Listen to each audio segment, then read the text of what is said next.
আমার বোন পরীক্ষা দিতে এসেছে, আলহামদুলিল্লাহ তার প্রস্তুতি খুবই ভালো।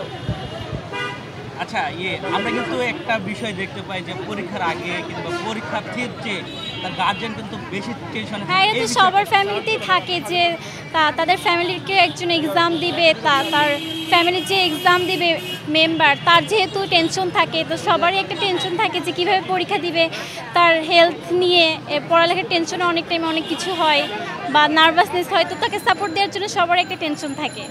আপনি কেমন আশাবাদী যে আপনার বোনের কাছ থেকে কেমন এখন সবারই তো একটা আশা থেকে ফ্যামিলি থেকে যে আমাদের যে পরীক্ষা দিবে সে অবশ্যই ভালো করবে। তো এখন সব বাকিটা আল্লাহ ভরসা, যে উনি পরীক্ষা দেখ, ট্রাই তো করছে, এটাই অনেক। বিগত দিনের চাইতে এবার পরীক্ষার আগ মুহূর্তে আপনাদের কোনো পার্থক্য দেখছেন কিনা? জি, বিগত দিনে থেকে আজকের পরীক্ষা কেন্দ্রে কোনো পার্থক্য দেখছেন কিনা হলের পরিবেশ দেখে? আজকে তো যেহেতু প্রথম পরীক্ষা ছিল, আজকে আসছে, পরে আসবো, দেখি কেমনটা হয়, তার পরীক্ষা কেমন হয়, সব কিছু বিবেচনা করেই আর কি। আচ্ছা আপু, আজকে তো প্রথম পরীক্ষা, আর প্রথম পরীক্ষার সময় সাধারণত শিক্ষার্থীরা একটু নার্ভাস হয়, ভয় পায়। হ্যাঁ আপনার বোনও কি ভয় পেয়েছে? হ্যাঁ, এটা তো সবার ক্ষেত্রেই হয়। ও এরকম নার্ভাসনেস ছিল, ওকে সবাই সাপোর্ট দিছি, মানে একটু হলে ফার্স্ট পরীক্ষা যেহেতু এরকম হবে, ফার্স্ট পরীক্ষা দেওয়ার পরে হয়তো আস্তে আস্তে সে স্বাভাবিক হবে, এটাই স্বাভাবিক, এটা সবার ক্ষেত্রেই হবে।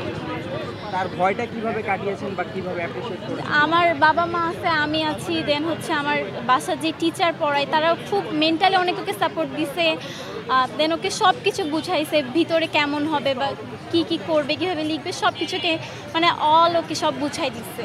তো ওইভাবে একটু মেন্টালি সাপোর্ট পাইছে, আর ফার্স্ট পরীক্ষা দেওয়ার পরও এমনি নর্মাল হবে, ওইটা তো হবেই। আচ্ছা, বিগত দিনে আমরা দেখেছি যে অনেকে জিপিএ 5 পেয়েছে, কিন্তু এবার শিক্ষা বোর্ড যে বিষয়টা বলছেন এবার মেধার মূল্যায়ন করা হবে, জিপি কমাই দেওয়া হবে, সব মিল বোঝা যাচ্ছে। এই জায়গা থেকে আপনার চিন্তা ভাবনা বা এটা তো প্রতি বছর এক এক টাইমে এক একটা শুনি, এক এক টাইমে দেখা যাচ্ছে এখন একটা নিউজ আসতেছে, পরে একটা নিউজ আসতেছে। তো এখন ওই বিষয়ে আমার কোনো আইডিয়া বলবো না, আমার কোনো অপিনিয়ন নাই।